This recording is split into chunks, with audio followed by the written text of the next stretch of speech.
Hello दोस्तों, मेरा नाम है दयानंद स्वामी और आज की इस क्लास में हम पढ़ेंगे कक्षा 12 की मैथ की प्रश्नावली 1.3 का इंट्रोडक्शन यानी इसके परिचय के बारे में। तो प्रश्नावली 1.3 के इंट्रोडक्शन में हम पढ़ेंगे फलनों का संयोजन तथा फलनों का व्युत्क्रमण या व्युत्क्रमणीय फलन। फलनों का संयोजन, फलनों का संयोजन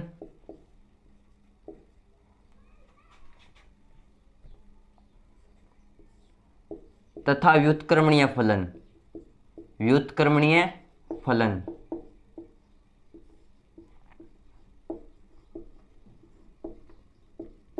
तो हम पढ़ेंगे फलनों का संयोजन तथा व्युत्क्रमणीय फलन।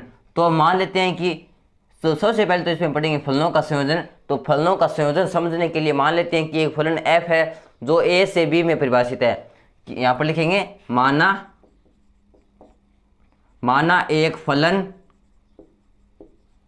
एक फलन है f, वो कहाँ से कहाँ परिभाषित है, वो मान लेते हैं a से b में परिभाषित है, अर्थात इसका प्रांत है a और सह प्रांत है b। तथा एक अन्य फलन और है जो हमारा g, वो कहाँ से परिभाषित है। जब f a से b में परिभाषित है तो ध्यान रखने की जो अगला फलन है यहाँ पर हमारा g, वो b से c में परिभाषित होना चाहिए। अर्थात जब a से b में परिभाषित है यानी यहाँ पर फलन f में प्रांत है a और सह प्रांत है b, तो जब दूसरा फलन होगा तो उसमें जो पहले का सह प्रांत है वो दूसरे का क्या होना चाहिए, प्रांत होना चाहिए। यहाँ पर b फलन f का तो सह प्रांत है लेकिन यहाँ पर g का क्या है, प्रांत है। तो g b से c में परिभाषित है तो f व g का संयोजन कि जब कोई फलन f a से b में परिभाषित है तथा g b से c में परिभाषित है तो फलन f व g का संयोजन GOF होगा। कि जब माना एक फलन f a से b में परिभाषित है तथा g b से c में परिभाषित है तो f और g का संयोजन को हम GOF द्वारा दर्शाएंगे और इनका संयोजन होगा GOF। तथा GOF कहाँ से कहाँ परिभाषित होगा, GOF परिभाषित होगा हमारा a से c में। और जब यहाँ पर ऐसे कर दे GOF फिर यहाँ पर x लगा दें तो GOF x बराबर होगा हमारा g, अब यहाँ पर लग जाएगा बड़ा ब्रैकेट OFX। तो GOFX को लिख देंगे हम G ओब्लिक यानी ये बड़ा ब्रैकेट FX, जहाँ पर x for each x belong करेगा हमारा a से, यानी x के जो मान रखेंगे वो हमारे a से रखेंगे। और यहाँ पर g ऑफ क्या है, a से c में परिभाषित है। यहाँ पर इसका मतलब है कि यहाँ पर प्रांत a है और यहाँ पर हम देखते हैं कि x के मान कहाँ से रख रहे हैं, a यानी प्रांत से रख रहे हैं। तो इस प्रकार GOFX बराबर हो गया हमारा GOFX। ये हमारा f व g का संयोजन, ये है f व g का संयुक्त या संयोजन जिसे बोलते हैं हम GOF। ये f और g का संयोजन। तो इस प्रकार ये हो गया हमारा फलनों का संयोजन। अब इसको डायग्राम द्वारा समझते हैं। तो यहाँ पर मान लेते हैं कि ये हमारा a और ये हमारा b और ये हमारा c। तो यहाँ पर हम a में कोई जैसे मान रखते हैं, जैसे x रखते हैं, तो a से b में परिभाषित कौन सा फलन हमारा, a से b में परिभाषित है हमारा फलन f। तो a से b में हम फलन f परिभाषित कर देते हैं। तो यहाँ पर जब a हमारा x है, यहाँ पर a में से कोई x अवयव रख रहे हैं जहाँ पर a हमारा प्रांत है, तो फलन में a से x मान रखेंगे तो ये हो जाएगा हमारा fx, क्योंकि यहाँ से a से क्या रख रहे हैं, हम x रख रहे हैं। तो यहाँ पर मान प्राप्त क्या होगा हमारा fx। यहाँ पर x से कोई भी मान रख देंगे तो वो आ जाएगा हमारा मान, वो प्राप्त होगा हमारे b में, जहाँ पर b क्या हमारा सह प्रांत।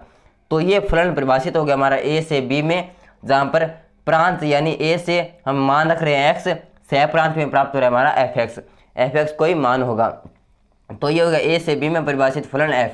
अब g कहाँ से परिभाषित है, g हमारा b से c में परिभाषित, तो ये हमारा b, तो b से c में परिभाषित फलन कौन सा हो जाएगा हमारा g।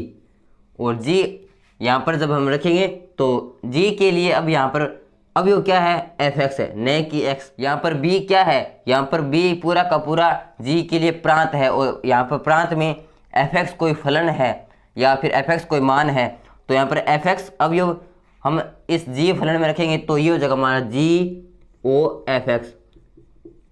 यहाँ पर हम जब अवयव x था तो यहाँ पर फलन में आगे क्या रख दिया, x। यहाँ पर अब की बार अवयव क्या है, fx, तो यहाँ पर x की जगह हमने क्या रख दिया, fx, तो ये हमारा g(fx)। तो ये हो गया फलन a से b में परिभाषित फलन f और b से c में परिभाषित फलन g, और ये हो गया हमारा f व g का संयुक्त यानी GOF।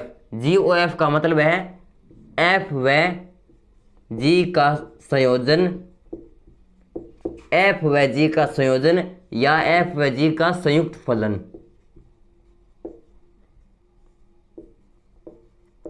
तो f व g के संयुक्त फलन को क्या बोलेंगे हम, GOF। तो इसका ये था हमारा टॉपिक, फलनों का संयोजन या फलनों का संयुक्त। अब हम पढ़ेंगे व्युत्क्रमीय फलन की परिभाषा। तो दोस्तों व्युत्क्रमीय फलन की परिभाषा किताब में डिफिकल्ट सी दे रखी है, तो मैं आपको एकदम आसान तरीके से समझाऊंगा। तो व्युत्क्रमीय फलन क्या होता है कि जो फलन एक एक ही भी होता है और आच्छादी भी होता है, यानी जो फलन एक एक की आच्छादी दोनों होता है उसे हम कहते हैं व्युत्क्रमीय फलन। और एक एक की फलन क्या कौन सा होता है कि जो वो हम पढ़ चुके हैं प्रश्नावली 1.2 में, एक बार फिर से बता देता हूँ कि जब फलन में भिन्न भिन्न अवयव रखें तो आगे मान भी जब भिन्न भिन्न प्राप्त हो तब तो उसे हम कहते हैं एक एक की फलन। और आच्छादक फलन कौन सा होता है कि जब फलन के सह प्रांत उसके परिसर के बराबर आ जाए, अर्थात सह प्रांत के प्रत्येक अवयव का प्रांत में किसी न किसी अवयव के साथ संबंध होना चाहिए, तब तो फलन आच्छादक होता है, अन्यथा फलन आच्छादक नहीं होता। अर्थात सह प्रांत बराबर होना चाहिए हमारे परिसर के। तो यहाँ पर जब कोई फलन एक एक ही भी होता है और आच्छादक भी होता है तो उसे कहते हैं हम एक एक की आच्छादी फलन, और जो फलन एक एक की आच्छादी फलन होता है उसे हम कहते हैं व्युत्क्रमीय फलन। तो इसका हम परिभाषा लिखेंगे कि जो फलन एक एक की तथा आच्छादी, जो फलन एक एक ही भी होता है, एक एक ही भी होता है तथा आच्छादी भी होता है,